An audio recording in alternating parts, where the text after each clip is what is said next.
Hello बच्चों, नमस्ते। स्वागत है आप सभी का आपके अपने YouTube channel Mahesh Sharma maths classes पर। आज हम पढ़ने जा रहे हैं कार्यपत्रक 15 और इसमें हमें क्या देखना है, संख्याओं के गुणनखंड की समझ विकसित कर पाना, यानी हम गुणनखंड के बारे में पढ़ेंगे।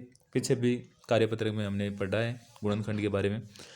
तो चलो शुरू करते हैं हम बिना देरी के। पहला क्वेश्चन, बॉक्स में संख्याएं लिखिए कि एक को किससे गुणा करें कि 28 आ जाए।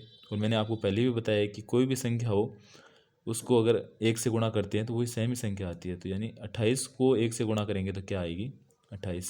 उसके बाद में ये है कि 2 को किससे गुणा करेंगे 28 आ जाए।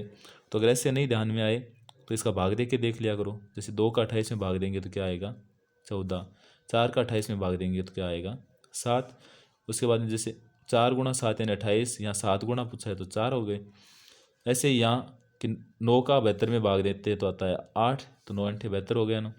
उसके बाद यहाँ दे रखा है कि 72 कैसे आएगा, तो हम 6 को अगर हम गुणा कर दें 3 से, 6 को 3 से करेंगे तो 18, और 18 को 4 से गुणा करेंगे तो आएंगे 72। अब यहाँ पूछा है किसको 4 से गुणा करोगे कि 72 आएगा, तो हमने बोल दिया कि 6 को 3 यानी 18।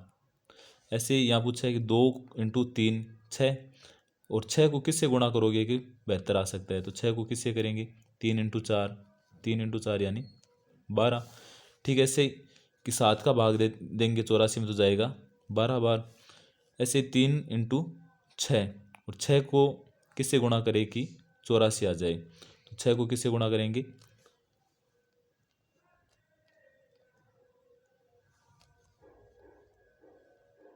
14 से।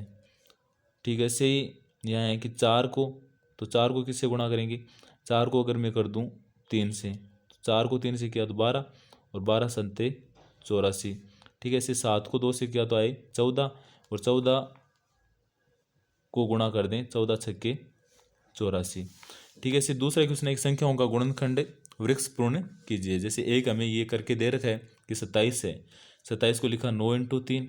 अब 9 को कैसे लिख दिया, 3 इंटू 3, और 3 को क्या लिख दिया, 3 इंटू 1। ऐसे 32 है, तो 32 को हम क्या लिख सकते हैं, 16 इंटू 2, और 16 को क्या लिख सकते हैं हम, 4 इंटू 4, और 2 को क्या लिख सकते हैं, 2 इंटू 1। ऐसे 72 है, 72 को हम क्या लिख सकते हैं, 36 इंटू 2 लिख सकते हैं। लेकिन मैं दूसरा तरीका बताता हूँ, 9 इंटू 8। 9 को क्या लिख सकते हैं, 3 इंटू 3, और 8 को क्या लिख सकते हैं हम, 2 इंटू 4।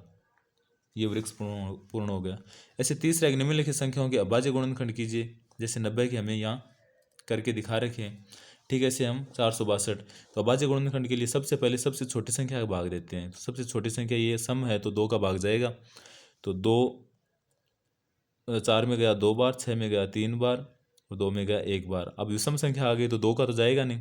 3 का देखने के लिए अंकों का योग होना चाहिए, 3 से विभाज्य। तो 2 और 3 5, 5 और 1 6, तो 3 का जाता है। तो 3 का भाग कितनी बार जाएगा, 21, बचा 2 21। उसके बाद में 7 और 7 14, यानी 3 का नहीं जा रहा, 4 का भी नहीं जाएगा, तो अपन देते हैं 7 का। ये जाएगा 11 बार, और 11 का गया 1 बार। तो इसके अभाज्य गुणनखंड कितने आ गए, 2 गुणा 3 गुणा 7 गुणा 11। ठीक है, से इसका करेंगे तो 2 का 2, 4 और 5। अब 2 का नहीं जा रहा, 5 और 4 9, 9 और 2 11, यानी इसमें 3 का भी नहीं जाएगा, तो हम देंगे 5 का। 5 का गया 4 बार और 9, और अब गया 7 का 7। तो इसके अभाज्य गुणनखंड कितने हो गए, 2 गुणा 5 गुणा 7 गुणा 7। ठीक है, इसे 525 क्या करेंगे, 525 में ना 2 का जा रहा है, और 3 का, 5 और 5 10, 10 और 2 12, यानी 3 का जा रहा है। 3 का कितनी बार जाएगा, 3 एकम 3, बच गए 2, 22, 7 3 21, 1 बच गया यानी 5 बार। अब इसमें जा रहा है कि 3 का 7 और 1 8, 8 और 5 13, नहीं जा रहा, तो फिर देंगे हम 5 का। 5 का गया 3 बार 15, बचे 2 25, कितनी बार, 5 बार। ठीक, ऐसे ही हम वापस 5 का देंगे तो जाएगा 7 बार, और 7 का गया 1 बार। तो इसके गुणनखंड कितने हो गए, 3 इंटू 5 इंटू 5 इंटू 7।